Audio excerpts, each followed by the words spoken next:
Everybody, this is Jason Heires. This is another edition of My Essential Albums, and today I'm going to talk about an album by a band that I haven't really talked about yet. This is the second album by this band, and it's the Velvet Underground, and it's White Light, White Heat. There's the CD cover for it. Alright, so the Velvet Underground were adopted by Andy Warhol, and he helped them release their first album. They also were, basically, Andy Warhol was the quote-unquote producer for the first album, even though how much he really did as a producer, I don't really know. He had a lot of money in it.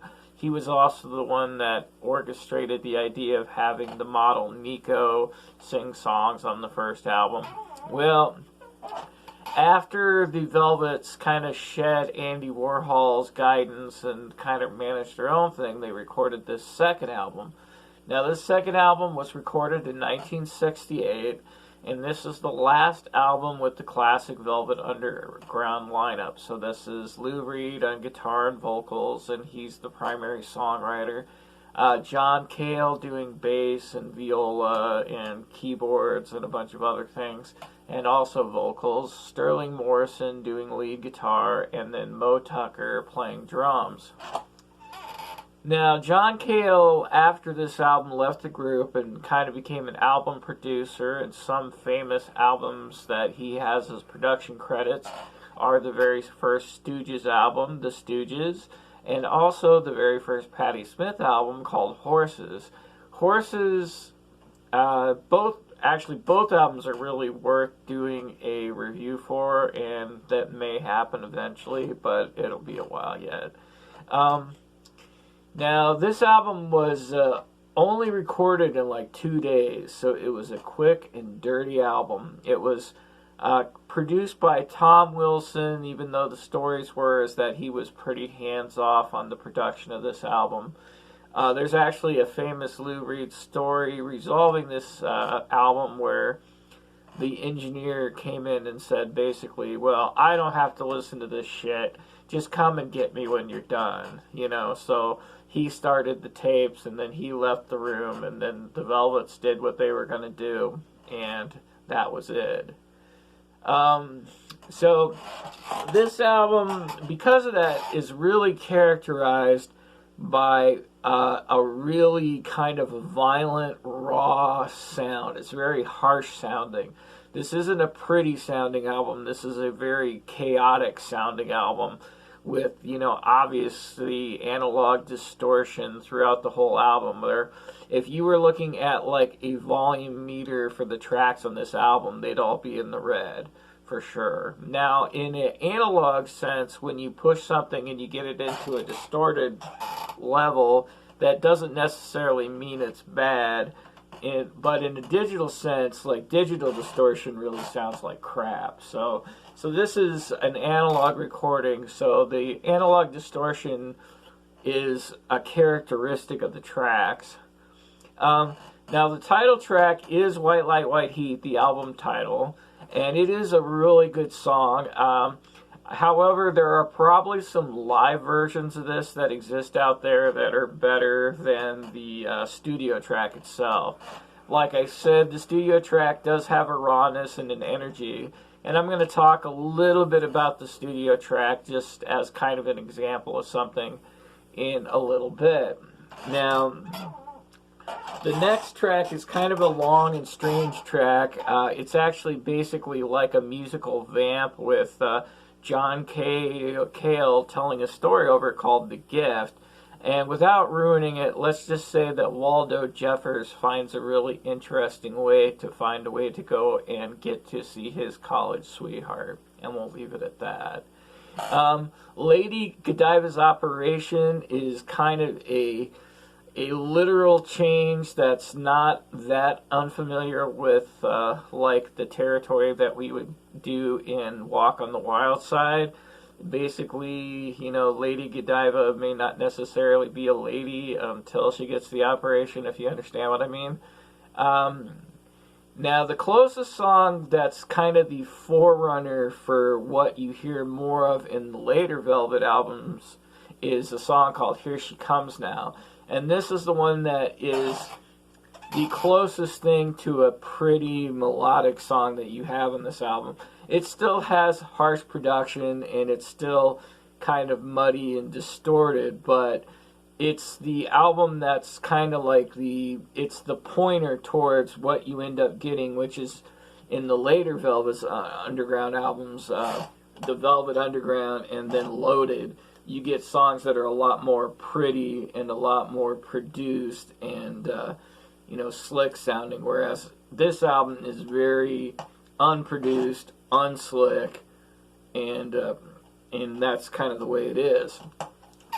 Now, the final track of the album, and the one that's is worth talking about the most, is Sister Ray. And Sister Ray is 17 minutes of violent, distorted angst. And it's a listening experience that can either change your life, or it can be a serious, what the fuck was that moment? There's not really a middle ground for it. It's a really powerful, it's a long listening experience. It's noisy, it's energetic, it's, it can be very cathartic, or it can just be like, I can't stand listening to this. I don't know what this is. I don't understand why they did this. It really is that kind of a track. Now, I actually find it kind of fun and interesting, even though it's not something I'll be listening to every day. But it is something that when you listen to it, it's definitely an experience. And for some of you, it might open doors, and for others of you, it might close doors in terms of like, wow, I don't know what the hell that was. But I guess the thing about it is that in defense of this album and the way that this album was recorded, there is a kind of beauty in chaos, in things not being perfect. Normally with production, the goal is to make everything sound as good as possible. In this album, though, it really isn't. It's about delivering the raw energy of the tracks and the raw energy and emotion that's trying to be delivered. So the production being harsh and chaotic and messy actually helps deliver the kind of the emotion and energy of the music.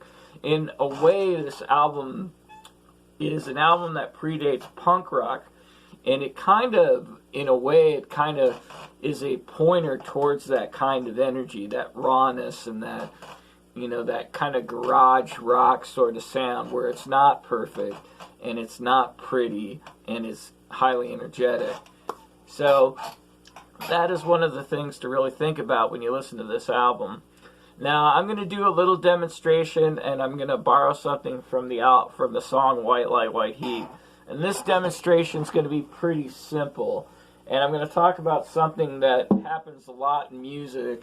It mostly happens in blues, and I'll show you how it works in the song I'm going to talk about.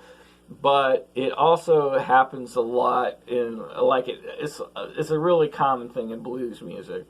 And it's what we call a call and response. Now, in the title track, White Light, White Heat, we used to cover this in a band, and I used to sing one of the two vocal parts. I used to sing the call part, and then our lead singer, Julie, used to sing the response part. So the call part is, white light, this. So all I'm doing is going, white light, white light, white heat,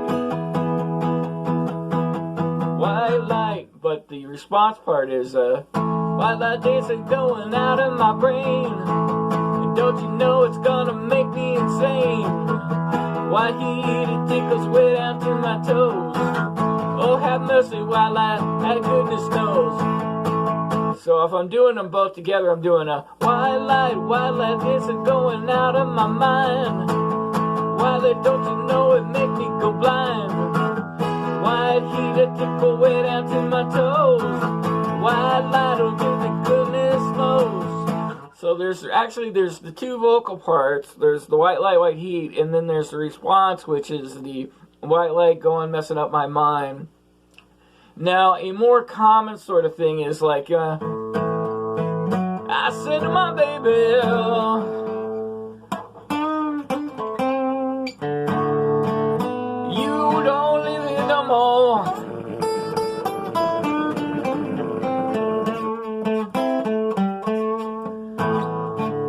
I said to my baby,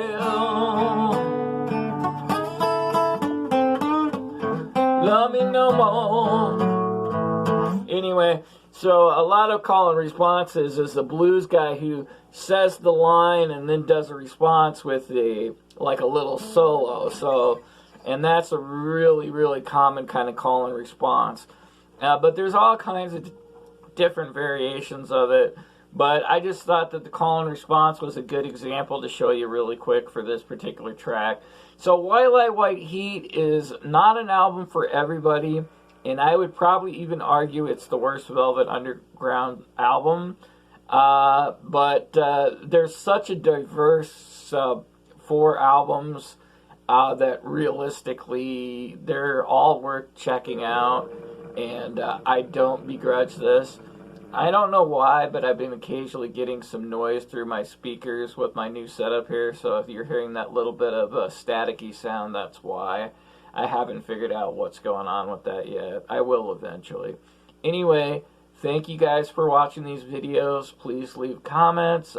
Subscribe to me if you haven't before. And thank you. Goodbye.